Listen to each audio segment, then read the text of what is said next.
Good afternoon, good evening, everybody. My name is Eric Hines. I'm curator of film at Museum of the Moving Image.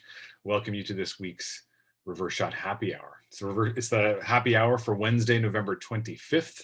About to get into the Thanksgiving weekend.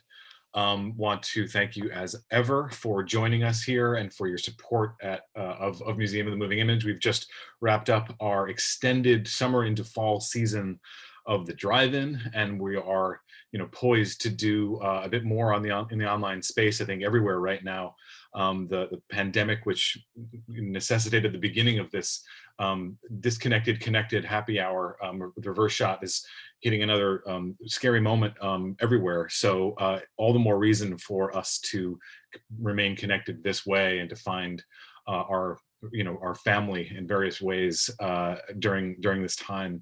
And so we're just really grateful that you're here with us, and we're grateful that we all can be here, and that the timing of this week's happy hour is when it is. This is a crazy, unique year for holidays. So really appreciative of the people that are joining us here virtually, and the folks that are about to join us that run the happy hour, the hosts, the editor and founders of Reverse Shot, Jeff Reichert and Michael Koresky, and longtime contributor and filmmaker Farihah Zaman. Come on in. Well, hello there, Eric. Hello, Jeff. Happy Thanksgiving. Hey, Eric. Hello. Hi, Farihah. You're finally getting to see the other wall of my room.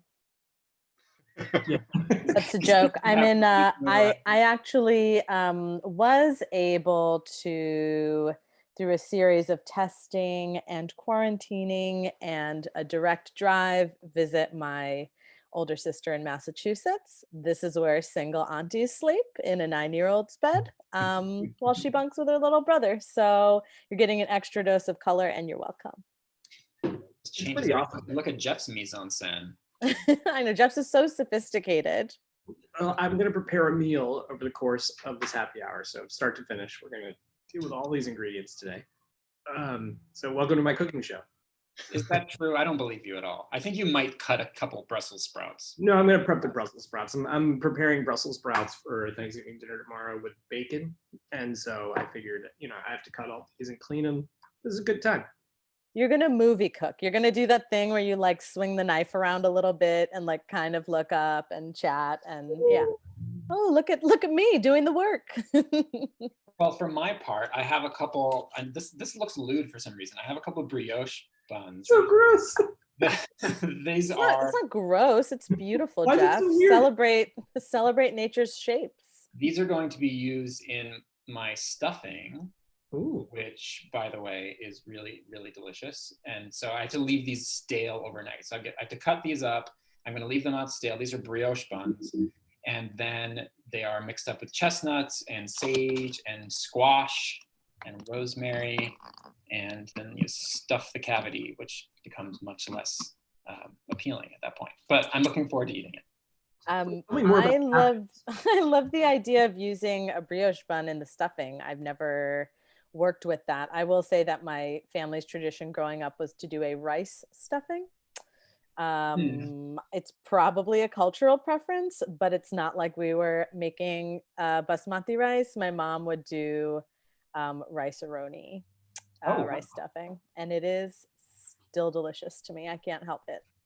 Do you have to use a especially large amount of rice to stuff a full bird, though? I imagine it's just a lot of rice. Bread is kind of voluminous. The more rice, the better. Like what you're describing is not a problem to me. It just means more delicious, been in the cavity stuffing situation. A rice stuffing can involve bread. It's particularly in the case of rice-a-roni for the uninitiated. It is a San Francisco treat. And the stuffing involves bread and rice. It's what my sister will be making for stuffing, but my contribution is special invention, which I unabashedly name as the best thing I've ever made. And this includes anything in the film arena or anything I've written. It is my contribution to the world. And here you go. It is the Thanksgiving samosa. Oh, I can verify this. So delicious. It involves the idea. I like something that is both conceptual and practical. So it is delicious to eat, but it also involves taking all of the parts that would be included in the rest of your Thanksgiving meal, putting it into samosa form, and then starting your Thanksgiving meal with a tiny bite of, like a microcosm of everything that's to come. So there's ground turkey. I pre-make a stuffing, a special separate stuffing, not the rice-a-roni stuffing, that is like aloo gobi basically. So there are breadcrumbs that you have to cut really small, but there's also potatoes and cauliflower and carrots and celery and a special spice mixture that I'm not going to tell you. You have to find your own. And then I make a spicy cranberry sauce with red onion and chilies, and you dip the samosa. Ideally you deep fry the samosa and you dip it in the cranberry sauce. And I will verify this is incredibly delicious. And also I'm feeling quite warm and nostalgic thinking about these samosas back in the days when, and I swear this is going to segue into our topic, back in the days when we were able to share Friendsgiving together. And hopefully we can do that again. We'd have a lot of people, and you would throw amazing dinners, and the Thanksgiving samosas were always the exciting highlight of that. So I hope we can get back to a place where we can have Friendsgiving again. Until then, we have decided to do something that's almost as wonderful, which is exist in tiny little screens away from each other where we can eat each other's food, which is actually kind of terrible. But it's the same. It's totally the same. It's totally the same. But you're not selling this, Michael. I want you to reboot. Of today's happy hour, however, is connected to this, because we were thinking about chosen families.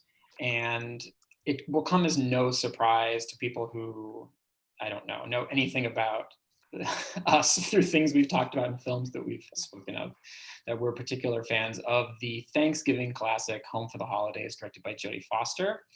And there's a moment in that film in which Robert Downey Jr., who plays the kind of, ne'er-do-well brother, I don't know how else to describe him, of Holly Hunter, he's stuck at this somewhat hellish Thanksgiving. And it's one of the few movies that dares express how hellish it can actually be to be with one's family, even if you physically love them. And he calls back home to the city that he's from and that he lives in. And he talks to his husband, and his husband says, "Your real family misses you." And this is an intensely moving moment. And I think it's something that a lot of people can relate to. And it keeps coming up in conversation. And it even came up when we were discussing this film from other members of the panel who we're about to invite. So I think that's a really good launching point to talk about this theme as we see it in many different films. There are films about chosen families, people who find family. It doesn't have to be blood relations. But then also films themselves can become your chosen families, which is something that I've really thought about a lot when thinking about this topic, like families that you want to return to on screen over and over again, almost like they become your surrogate families, because movies are so strong in that way. But before we get too deep into this, I think we should bring on our guests. We're very excited to have them, and we're especially excited to have them this week because they are members of the Reverse Shot extended family, contributors, friends, two of our favorites. Come on in, Shonni, Enelow, and Devika Girish.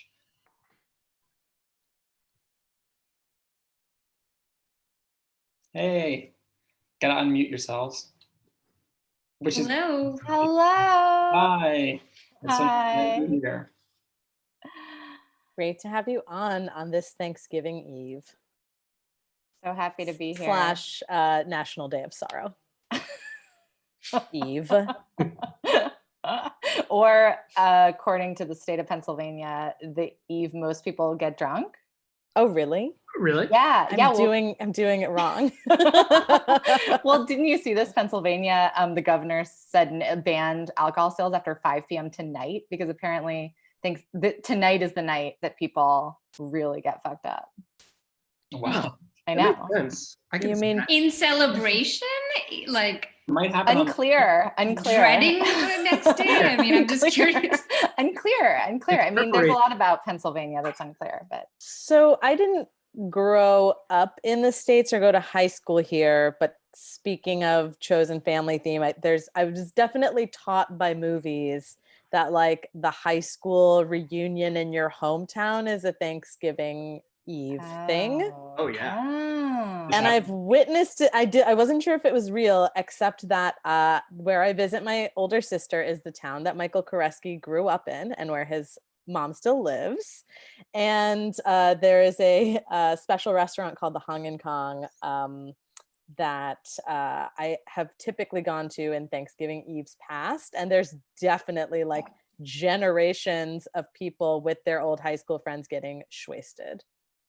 That I think we just solved it. I think that's exactly what's happening I all didn't over notice the at world, all.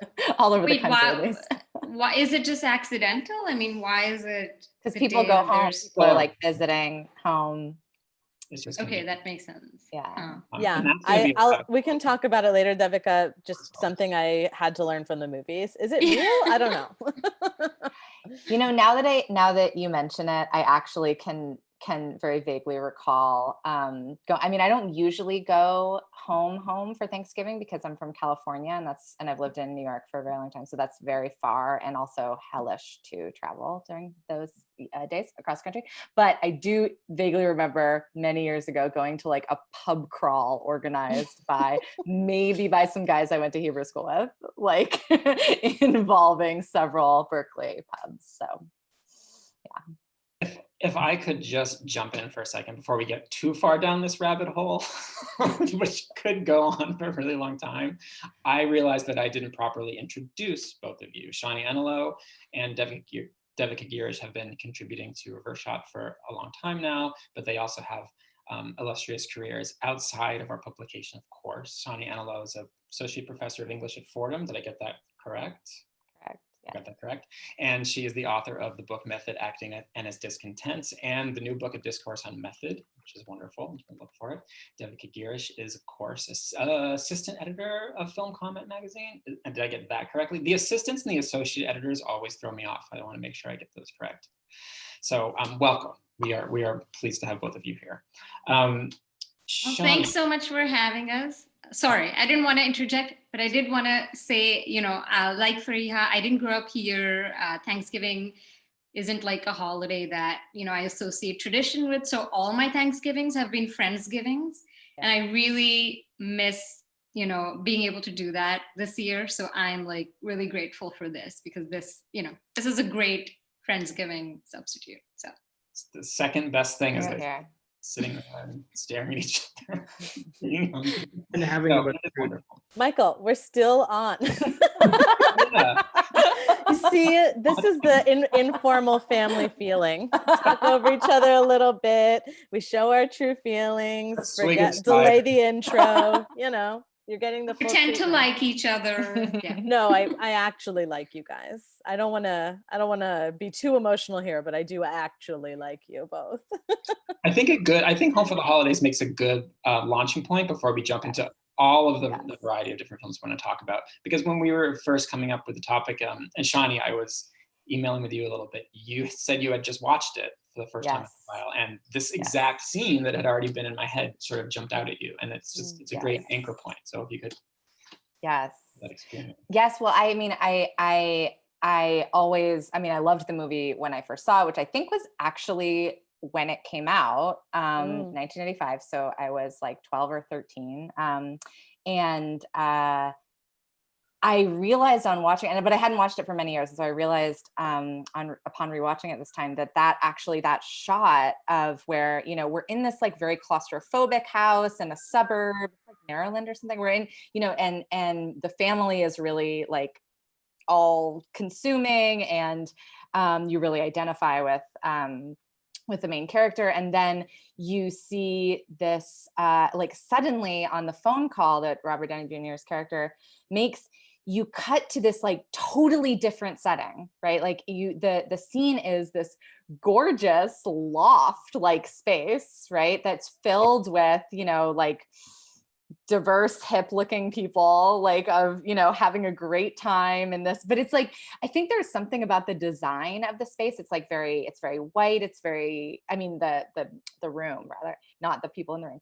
But it's like this kind of like hip, like what was like the coolest thing in 1995. And I realized when I watched it that actually, I think as a 12 or 13-year-old, that really affected me. Like there was something about, I mean, because I think that it was probably like the first mainstream movie that represented gay people that I would have seen, you know, or one of the first, like, and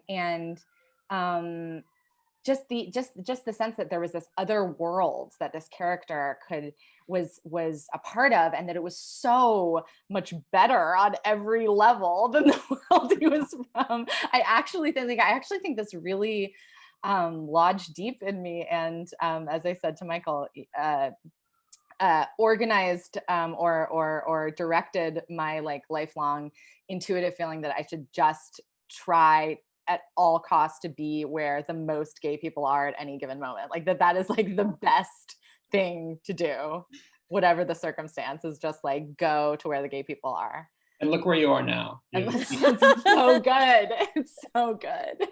My dreams come true. I hadn't thought about, Shonni, that the fact that until that point in the film, we'd been in the same space without air for the entirety of it. And like, we know this feeling, right? We love our family, but it's not the life that you've chosen, built for yourself. And it's so difficult to be in a place where you don't have that kind of agency, or haven't crafted the life that you want. You're removed from the choice part of chosen family. Yeah. And aside from the very beginning, this is the first time that we have a moment away from the house. And I feel like we all have that feeling at times, or you're like, I just have to call my friend or my partner or whatever.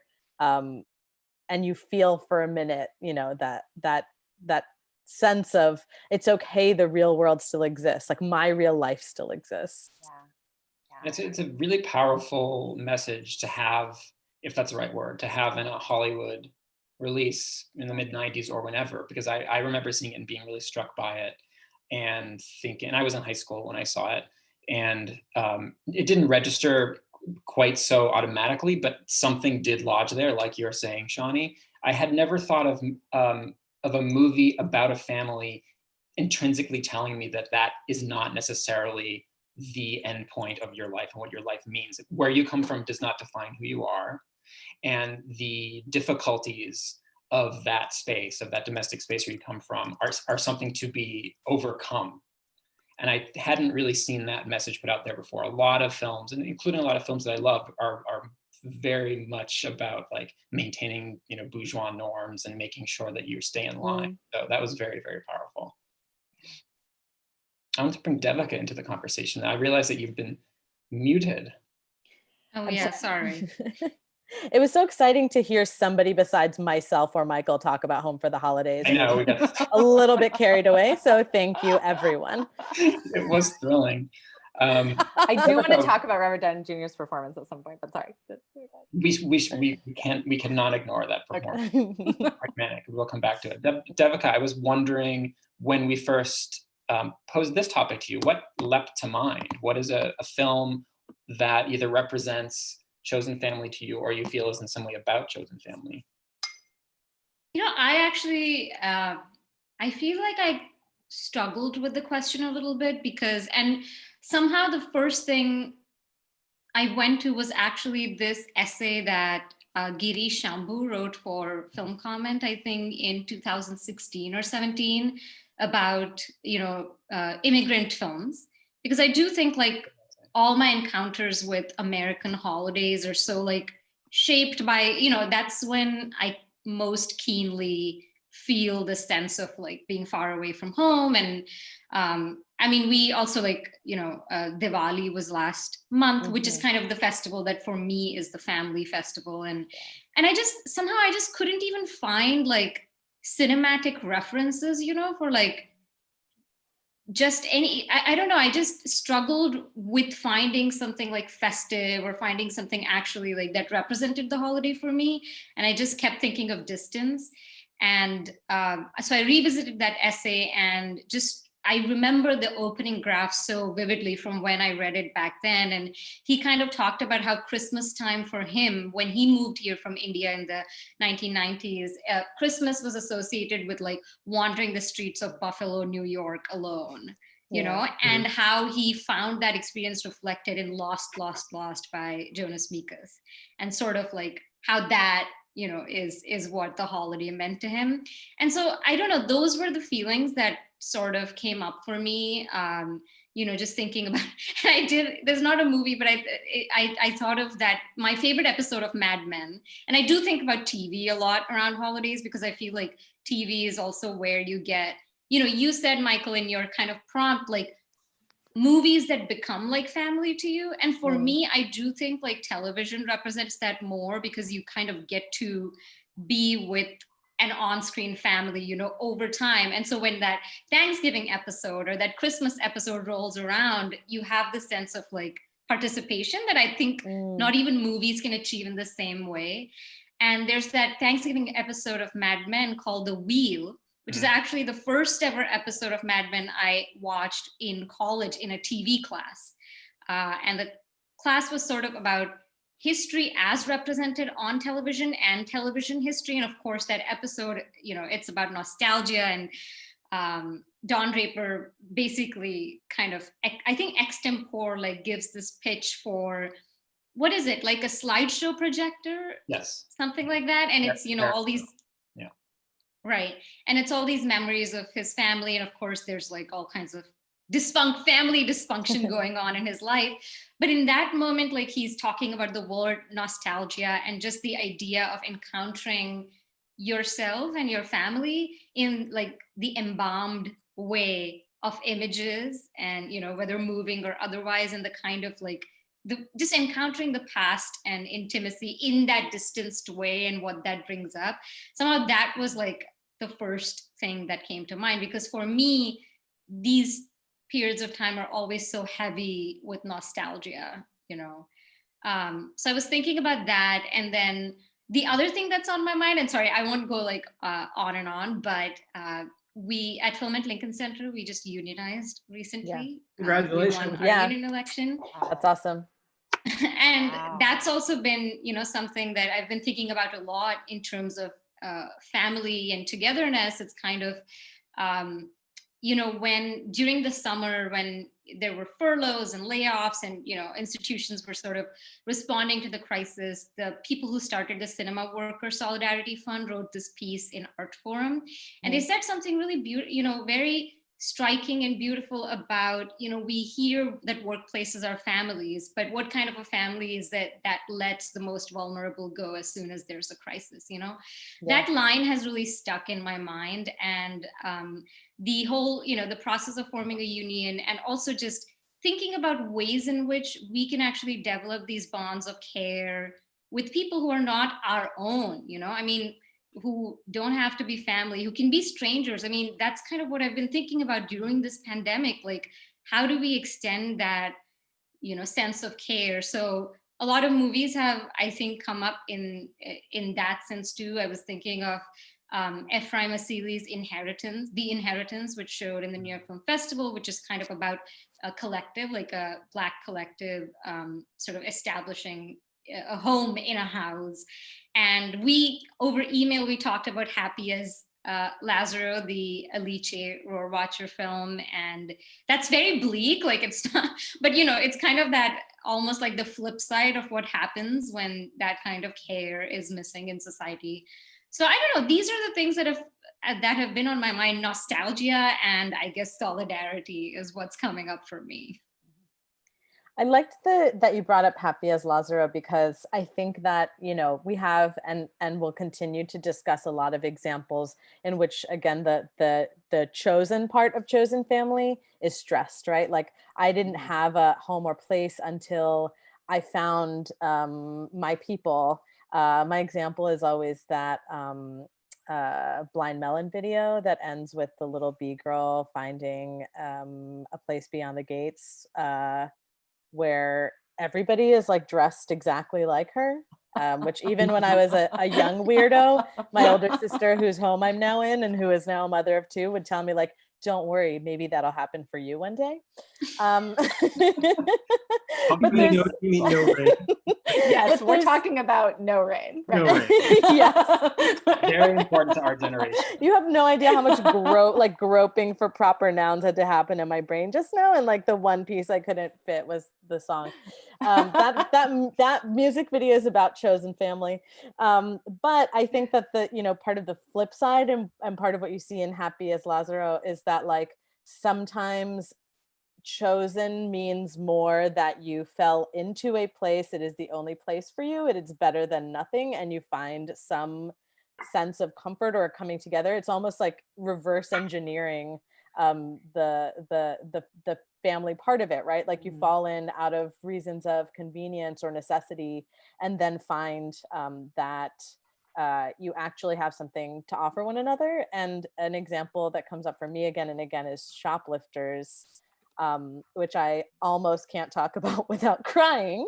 But what interests me is I think that there's sort of a tradition of films in this category that are about criminals, like people who come together because they like just can't function in society, or they like need to run a con, but the necessity of trusting one another creates the family bond. And obviously in this film, like it's never shown in a overly sentimental light, it's never necessarily verbalized, but the feeling is so clear and legible, and it's heartbreaking when they're unable to sustain that because of the outside society being unable to see that this is in fact a family. I feel like the family as a criminal enterprise as family kind of goes back and forth is really related to how we all understand mafia films, mob films. When I was trying to come up with a bunch of titles, just to kind of connect to what you're saying about criminality, when I was coming up with titles that struck me initially for the topic, I kept coming back to like Goodfellas, frankly, which of course is a disgustingly violent, uber masculine, like horrifying film about togetherness and ultimately betrayal. But the family is so outside of that, right? Like everything that exists outside of the central network is kind of superfluous. So therefore, the chosen family of criminals becomes the family. And even the scenes in prison when they're making meals together, like that's complete family, right? I think why that speaks to people so much is because it actually reminds them of Sunday dinner with the parents, except that it's actually in prison in that scene. I mean, I feel like there's something really kind of profound and strange about thinking of families that way, as this like criminal network that you can't escape and that you are always sort of imagining will stab you in the back at some point, as always happens in these films. Yeah, well, there's like, I mean, I was thinking about this too, and there's a dark side to that, right? Because part of what's going on, I mean, so when I was thinking about the idea of the chosen family, something that my mind kept trying to wrap itself around is that, romance films are actually also about chosen families, at least in some sense, right? The choice of a romantic partner is often portrayed as a choice of a different, family life. And sometimes that's made explicit, sometimes it's secluded, right? So there's a version of the idea of a chosen family that actually is really kind of retrogressive and conservative, right? Like in that, we get to, it would be sort of the opposite of Devika's, solidarity, chosen family, chosen choice, I mean, choice as a kind of, neoliberal thing, or just as like an individualist idea, right? That you could, leave the bounds of duty, strike out on your own, make your own individualist choice. I mean, obviously a lot of what we're talking about is really cuts against that. But I think that there's a sort of, the ways that our ideas about family are so, at least, are just so, so inseparable from our ideas about what it means to be an individual, like what it means to be an individual is so tied to an idea of the family and breaking out of the family, or transcending the family, or finding some, in some cultures more finding your place in the family, or finding a way to work with the family. Like it's such a it just seems so tied to ideas about like the self that it's almost sort of impossible. It gets into, although I think that we were all sort of thinking about this idea of, marginalized people finding community. There's a way that, there's another version of this that really cuts against that, which would be, I think, a kind of conservative romantic vision. No, I think that's so fascinating what you just said, Shonni, because we're talking about chosen families as if it's this kind of like different, mode of sociality and different mode of like being in society. But we do it all the time through marriage and through like finding a partner. We're like choosing our family. And that's actually not quite as, alternative as, the term, is evoking for us. And I don't know, I'm kind of connecting some dots here, but also like when I was trying to come up with ideas, I did keep thinking of romantic stories and then being like, okay, but that's actually just a romance. That's not like a chosen family. And for instance, this is a film I have talked about a lot, so I will keep it short, but Transit is a film I love by Christian Petzold. It's like one of my favorite films of recent years. And something that, struck me a lot in that is like the idea of this immigrant who is suspended in this place and doesn't know if he's going to be able to move from that place and is fleeing persecution. And he falls into a relationship through mistaken identities, right? Like he becomes this woman's husband through like a mix up and through resemblance. And why that becomes like so alluring, like why is it so alluring to like give into that and actually fall in love with this woman, and actually like have this soul connection. And I do think that there's something, about finding a partner, about love that feels like home. There is something like especially when you don't have home, you feel like you can find a home in love.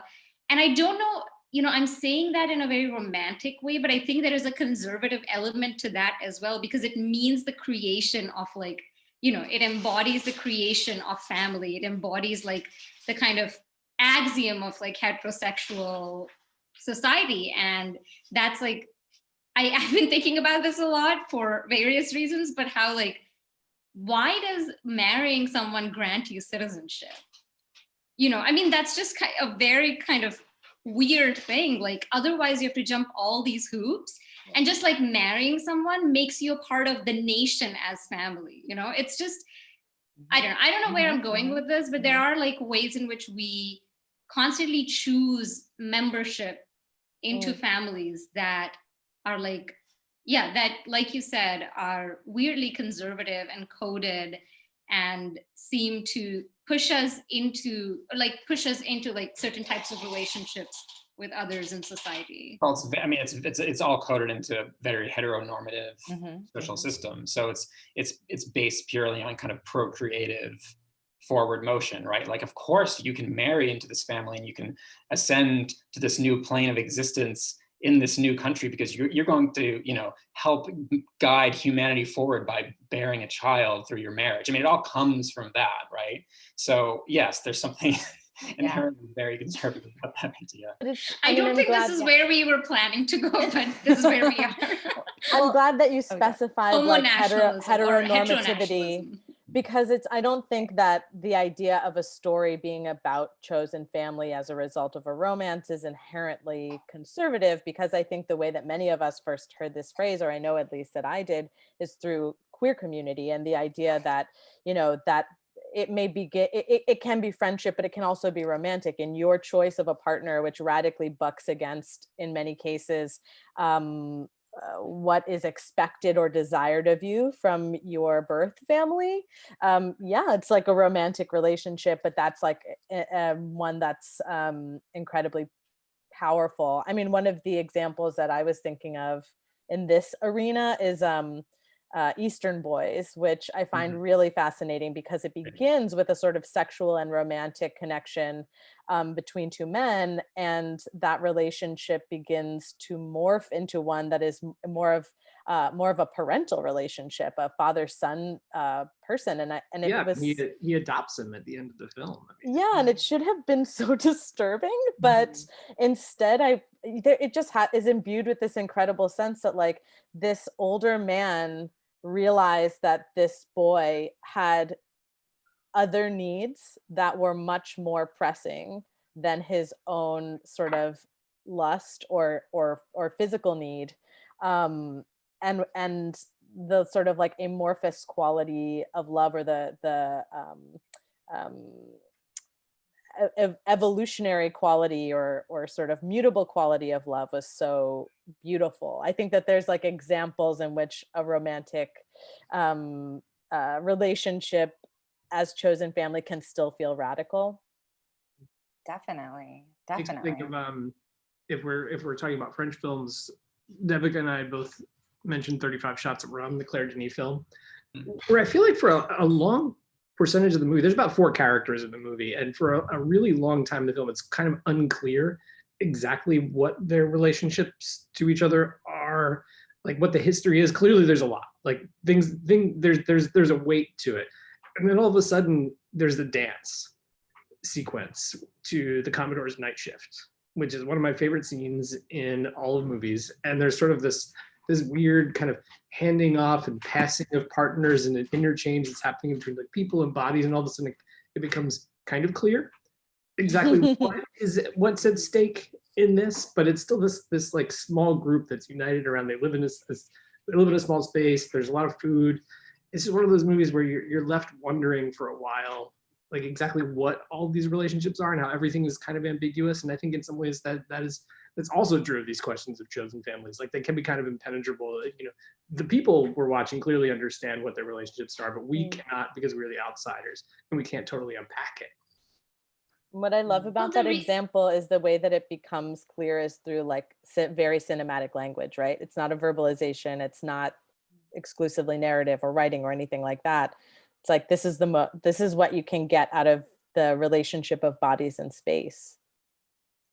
Yeah, and I think, well, the reason that film was on my mind was also thinking of like neighborly relations. You know, I think that for that, and this also again, like, you know, growing up for me, my family, like festivals were kind of celebrated not just with family, but with the neighborhood. You know, it would be like our neighborhood or our apartment building, everyone would pool money, you know, for festivals like Holi or Diwali, and have a big meal like in the downstairs, you know, of all the families together. Or there would always be this like collective aspect to it, and that I really miss a lot. Like everyone would come together, pool resources, you know, moms would take turns when there was like a 10-day festival like Ganesh Chaturthi, like organizing, you know, something every day, and all the kids would get together and paint stuff and, you know, make clay idols and stuff like that. So that idea of like family and holidays are when you realize that family is like much more than the people who live in your home. And 35 Shots of Rum came to my mind in that sense, but it's like obviously very different from what I'm describing. But what you said, Jeff, like this ambiguity is, to me, it is kind of radical, because it's forcing us to, it's like making us constantly guess the intimacies between these people. And it's romantic, but sometimes it's just neighborly, and maybe neighborly relationships can be, you know, more, it can be like sort of familial, can have all these different gradations. And that's why In the Mood for Love was also on my mind for those reasons, you know, of people just kind of walking in and out of each other's homes and sharing food and games and finding, you know, obviously finding a strange kind of love in that atmosphere. But yeah, just I've been thinking about communities a lot, I guess. I was also thinking about films that made me feel like aspirational drives towards other types of families. And I couldn't help going back to movies that were about 3 women, not the movie 3 Women at all, actually, but movies about the movie 3 Women. No. That is definitely 3 Women. The Altman film is absolutely a movie about a chosen family, but it's just too weird for this conversation. I'm talking about Movies like 9 to 5 or The Witches of Eastwick Mm. that I watched from a very young age that were about a trio of female friends who created a sisterhood. They're not actually sisters, but they create like a very strong sisterhood bond, which is something that I wanted as a child. I was really drawn towards those stories. So it's not even, and Little Women too. Like I love hearing like Farihah, you talk about Little Women. I love hearing sisters talk about their bond for those films. But it's interesting because in movies like 9 to 5 and Witches of Eastwick, they have families. The women have children or husbands or exes, but they're so not important to the narrative that they're almost like these weird little appendages, and they become nuisances. They don't matter at all. The women's identities as friends to one another are the only central important thing. And I find that to be an absolute chosen family genre. And I'm very moved by it, I have to say.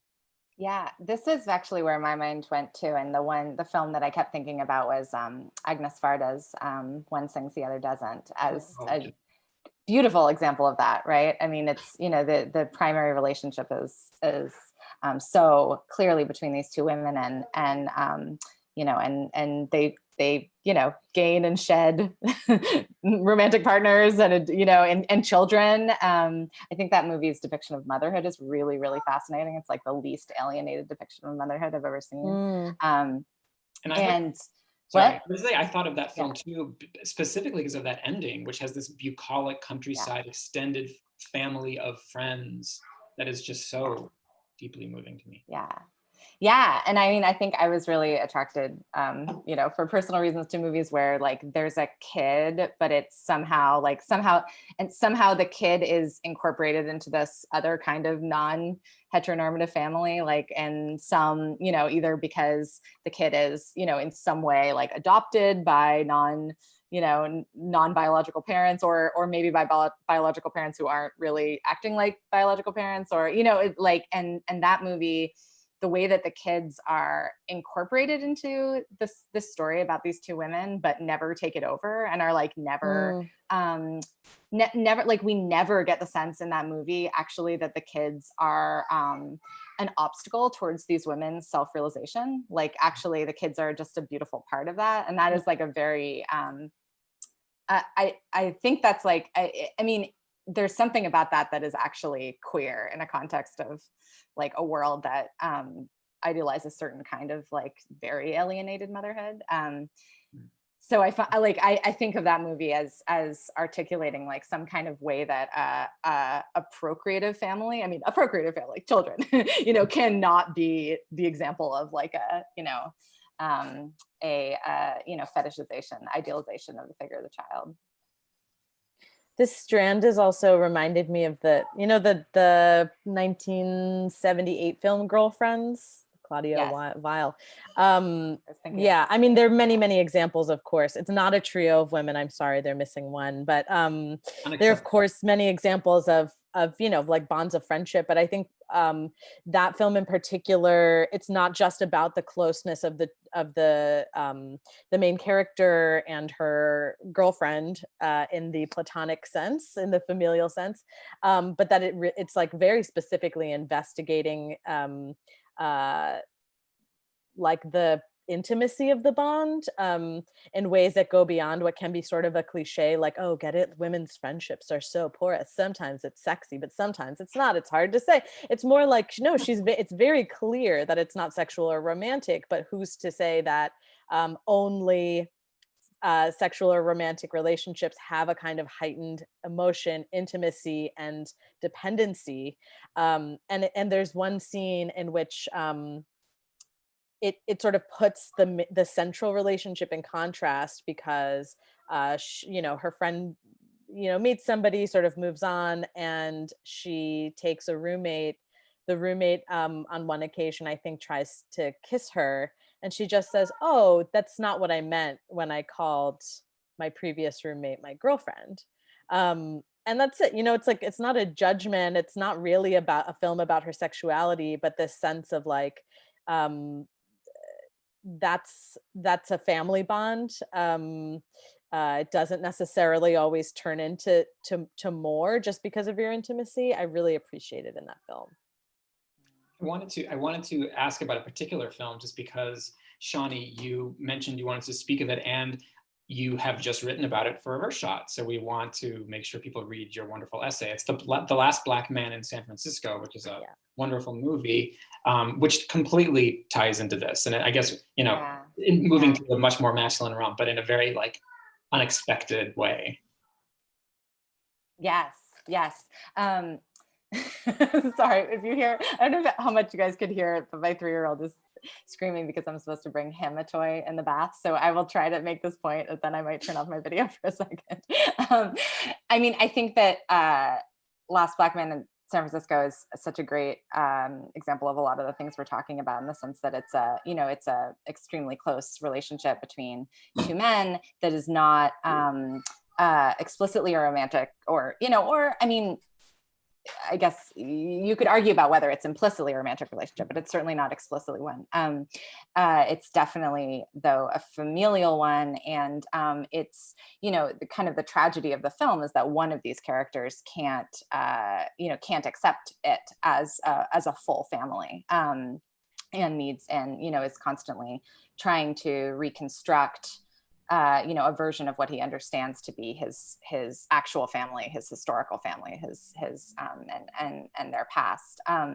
And I mean, I think in so many ways, the way that film represents their relationship is, you know, evokes all of the beautiful complexity and like kind of, but also like the challenges of chosen family in a way. I mean, and I think that the way that film ends, you know, with the rejection of chosen family is also something that we should talk about. You know, that chosen families don't always, I mean, in cinema and in life, right? You know, they don't always endure, they don't always last, they don't always work, and that you know, the depiction of that kind of like falling apart is you know, it has very different genres than depictions of the falling aparts of, you know, normal families, quote unquote. So I think that's really interesting too, right? Like, what are the genres of the falling apart of chosen family?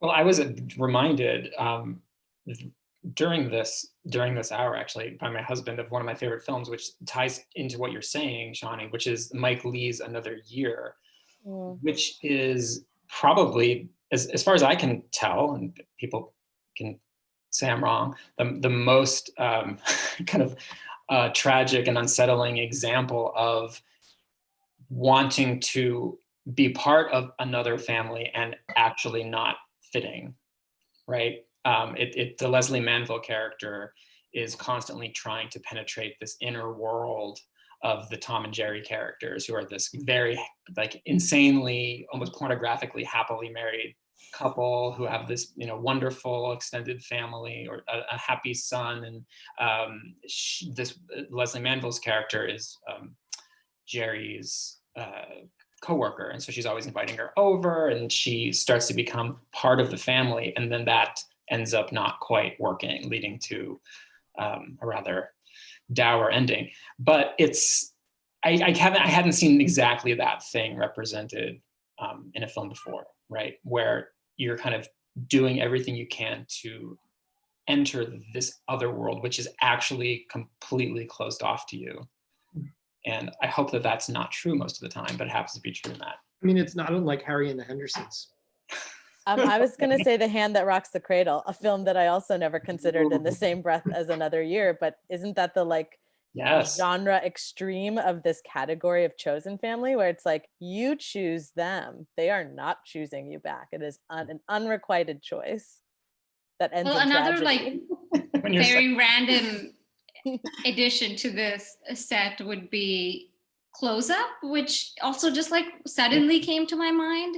And that's like such a I think a film that really lays bare how cinema can be that conduit to, you know, the aspirational families, you know, trying to find our ways into the families we want but couldn't have through film in this like very complex way. And, you know, of course, the central character Sabzian, I believe he has like a falling out with his wife, right? Like his family's falling apart. We learned this later. And how he thinks that being a director gives you this access into people's families, you know, making films that sort of make their way into people's hearts, and, you know, having that, like,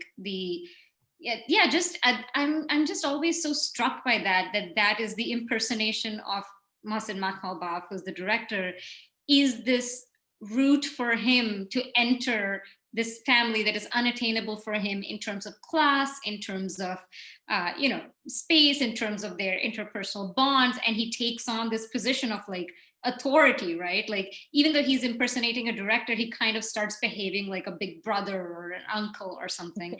And of course, he's ejected at the end. And it's just, I mean, I didn't ever think of it really that way until we started talking about this topic. But I do think, like, that's, especially when you connect the dots with, you know, his first attempt at a chosen family not working out. And we know that a lot of Kiarostami's films do come from divorce and separation. I don't know, just so strange. Like, not only what he thinks acting like a director, a very popular and beloved director, you know, what that can facilitate for him, but what that does facilitate for him. Like, the people just who mistake him for him, just like absolutely just let him into their homes, you know, and think that their family and their lives can actually be fodder for a movie, and that's something that's very flattering to them. It's also really telling in that film what his entrance suggests about the existing family and the fragility of that existing family. And that's not something that's much commented on, I think, in the discourse around Close Up. But every time I watch it, and I've been actually teaching it for a few years now, but every time I watch it, I'm really interested in like the existing family, and especially how when they're first presented, they all have to like state claims for how, you know, who knew that this was a scam, you know, so they seem like they had already been at odds in a certain way and ready to be infiltrated by something like this you know, something like this guy. So not a chosen family, but it does, by his intrusion, sort of suggest like, well, maybe, I mean, if they had never found out, they might have ended up happier in a certain way. If they hadn't found, if they allowed him to continue, it might have been in some ways better for them. Some enterprising programmer is listening to this conversation and is going to come up with a great unexpected film series called Interlopers that makes room for The Handler Rocks the Cradle, Close Up, Another Year, and Harry and the Hendersons. Or they'll just call it Chosen Family. That's what have all the same clearly films. I choose you. Chosen Family. The Hand That Rocks the Cradle. I was actually also wondering, I wonder if we're so primed for this conversation, or so fascinated by the idea of a family outside of your own because we were all raised on fairy tales and Disney films about, you know, dead parents. I mean, right? Like, children are orphans in almost everything we grew up watching, and therefore they have to somehow forge ahead on their own and find some kind of replacement parent figure. This is what we grew up watching, and so the poignancy of that, I think, burrows itself pretty strongly into your head. Sorry, Shonni. No, I would flip it. I would say that there are so many fairy tales about that, because that is this kind of, you know, human thing that, you know, you have to figure out how to be a person in the context of some kind of caregiving situation when you were young, and so, you know, and so we attach to these stories. And look who's back. It's Eric. Eric, do you have a film that you watch every Thanksgiving? Do you have like a classic? It doesn't have to be about Thanksgiving, but you just do it. I mean, no, I don't think I do. I don't think of Thanksgiving as necessarily being a film holiday in that way. I mean, I think Home for the Holidays obviously is an obvious one, but I've never really thought of it that way. I don't know, like it's, but I like the idea, and I've loved everything that's come up in the conversation. Something that I was thinking about in Shonni, you were talking about the sort of like the potential conservative element of family itself. Like, if you chose in a way that family can, right? I mean, liberal conservative, maybe it falls apart a little bit, but there's the idea of it being you're in or you're out, you know, either you're in the dyad and you start the family, or you're out. And where it becomes interesting to me is I think that where we're talking about, or maybe Michael, where you're coming from in terms of the chosen family, in some ways is where the family unit extends into community.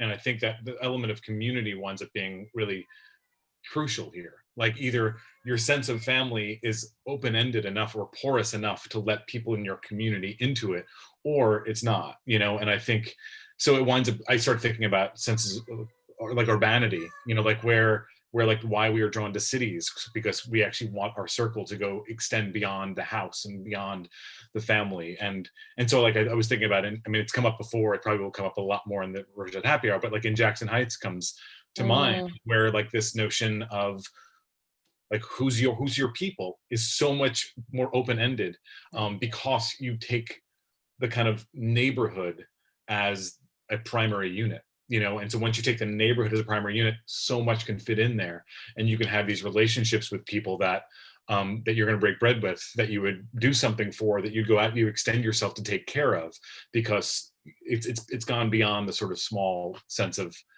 family. But totally different direction. I'm just thinking about how honestly, like the situational comedy can be really useful in this respect too, because there's family sitcoms, but then there's also sitcoms that actually, which I think was a little bit later development in sort of like 70s sitcoms that basically took seriously the idea of the family unit being different, whether it's like Three's Company, where like the neighbors are coming in and out and the sense of family is being redefined, or Taxi, or like, or Cheers, where there's a space where people can kind of reform themselves into these relations based on something's going on over here.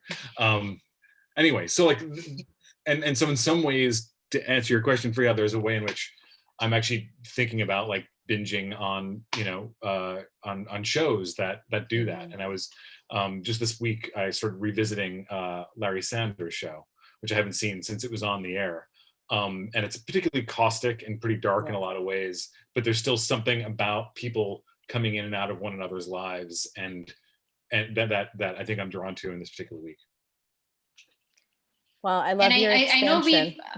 I know we've talked about this before in, I think, one episode that I was on, but Spike Lee movies are really great, like expanded family movies, if we're kind of putting a different spin on chosen family, like porous family movies. I think we talked about Crooklyn when I was on with Taylor, and I think, She's Gotta Have It and Do the Right Thing also to some extent, just just family like spilling over and out and crisscrossing, and just entering and exiting people's lives, and having just a sense of kinship that's just so much larger than the walls of your home. I think that's what's always very evocative to me. And I think, Eric, what you said is so right. It's like this in-out thing, and a lot of there's so many comedies we know which are about like, does this person get acceptance into this family, right? Whether it's like their partner's family or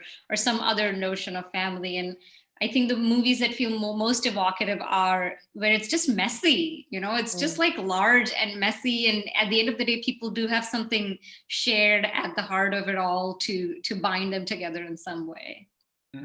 Perfectly put. I think that's, the central idea, especially for this weird Thanksgiving, right? Like your family is what you make of it. And and there are many people, and I keep trying to say this, like there are many people, even though the media has a particular story and there's a particular cultural narrative, who are happy that they don't have to go and see their blood relatives this Thanksgiving. That's something to remember. Well, I think we have a very simple toast this week, which is to our reverse shot family. Yeah. Devika, what are you going to say? We didn't do recipes. Oh, I did at the beginning. I talked about my brioche stuffing. So if you true. You do have something you wanted to add. Tell us I think it's your potato. Yes. So I did want to say, since, I mentioned I didn't grow up here, and one of the one of those like coming to America moments, but also like, okay, this is what Thanksgiving is like moments, was eating mashed potatoes, American like mashed potatoes. First of all, the fact that there's dairy in mashed potatoes was so strange to me. And also when I was in college when I first got here, I spent some Thanksgiving breaks like on campus eating dining hall Thanksgiving meals. Yeah. And then I discovered that the mashed potatoes made in dining halls are made from a mix. Like it's not even potatoes, it's made out of a packet. Delicious. Blew my mind. They're called the flakes. I've eaten It's the such same a weird food. It is terrible. texture. Like This- science has gone too far, guys. Like potatoes are not supposed to be made out of a packet anyway. So now we have this South Indian mashed potato curry that is just a staple of my home life. And I'm also a big potato file. And now I just like make this in giant quantities, around this time every year. So if there's anyone out here who, wants a change, or it's also vegan and just wants like to do mashed potatoes in a different way, I found an online one that's actually like very close to the one we make at home. So I will just share it. I'll share it. Yes. I was saying to say, to somebody who believes in chosen family, I don't like this strict definition of what good potato or mashed potatoes is. I like the porosity when it comes to recipes around potatoes. So I'll take any potato. Well, I think for some things we got to be a little conservative and normative. I'm definitely potato normative. Jeff also prefers spud normative, I think, right? Yeah. Two I'm normative. Even better. Oh, and I made the brioche while we were talking. Oh, nice. Oh my gosh, we didn't even see it happen. I don't have a drink, but here's my companion. Happy Thanksgiving. Cheers. Happy Thanksgiving. Yay, happy Thanksgiving, Happy guys. Friendsgiving.